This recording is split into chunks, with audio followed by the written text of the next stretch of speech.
I mean, there's one material, one source that you have, and you just go through it and your revision is done. This is one thing. Another thing is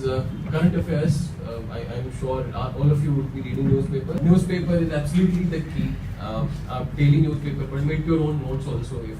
अगर आप हो सकता है तो वही issue based notes Indo-US relation के बारे में लिखा जो भी आया 10 दिन बाद अगर कुछ और आया तो वहीं पे लिख दो ताकि जब भी आपको रिवाइज करना हो तो आपको पूरी बुक छांटनी ना पड़े पूरी नोटबुक ढूंढना ना पड़े just go to that topic. And another is Tino also said that to practice बहुत अच्छे से करनी है चाहे आपकी प्रीलिम्स के लिए हो या मेंस के लिए हो मेंस के लिए आंसर राइटिंग जितना भी आप कर सकते हो उतनी ज़्यादा आंसर राइटिंग करो प्री के लिए जो क्वेश्चंस है अभी तक आपने काफ़ी सारी चीज़ें पढ़ लिया होगा ना you must have covered substantial portion of your syllabus. Now revise it by solving questions. ठीक है हिस्ट्री में आपने कोई पढ़ा से revolt of 1857 now rather than going through it again just open some book कोई क्वेश्चन बैंक होगा उस क्वेश्चन बैंक में इस चैप्टर के ऊपर जितने भी क्वेश्चन है 100 200 300 जस्ट सॉल्व करो उससे आपका एक तो जो फैक्चुअल क्लैरिटी भी हो जाएगी और आपको ये भी पता चलेगा कि इसमें इंपॉर्टेंट क्या है एग्जाम में भी देख लेना एग्जाम में इस एक्यूरेसी भी बहुत बढ़ती है नहीं तो प्री में अक्सर ये हो जाता है कि क्वेश्चन पढ़ा है चारों ऑप्शन पढ़े हैं दो तो पता ही नहीं है लेकिन वो दो में फंस जाता है you will learn that you will get that once you solve a lot of questions और that's yeah test series is extremely important जहाँ पे भी आप प्री के लिए भी टेस्ट सीरीज ज्वाइन करो और मेंस के लिए भी मुझे मेरी खुद की प्रिपरेशन में आई थिंक सबसे ज़्यादा contribution has been test series से पहली बार आप चाहे अगर मेंस की टेस्ट सीरीज आप लिखते हो first time I could write out of 20 some 11-12 questions. I think टीना का भी पहले टेस्ट में ऐसा ही रहा होगा तो फिर धीरे धीरे यू कम अप जब 5-6 टेस्ट लिखते हो उसके बाद आप you make sure that you attempt all 20 questions or 25 questions which are in the paper okay and one more thing that जब आप मेन एग्जाम में जाओगे you will rarely find any question जिसको आपने पहले से अच्छे से प्रिपेयर किया होगा जिसका आंसर पहले से आपने लिखा होगा you'll find a question and you will have to develop an answer then and there and how to do that that skill you will develop only when you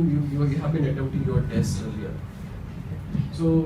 one more temptation is अगर test है मान लीजिए GS1 का test है तो हम लोग सोचते हैं एक बार पहले अच्छे से पूरा प्रिपेयर करके जाते हैं only then we'll write the test या कल टेस्ट है आपको लगता है यार मैंने तो कुछ प्रिपेयर ही नहीं किया है you tend to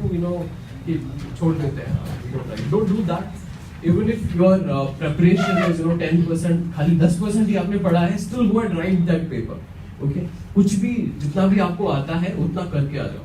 okay that उससे बहुत ज़्यादा फायदा होगा बहुत ज़्यादा वैल्यू एडिशन हो जाएगा उसमें so test series current affairs revision again is the key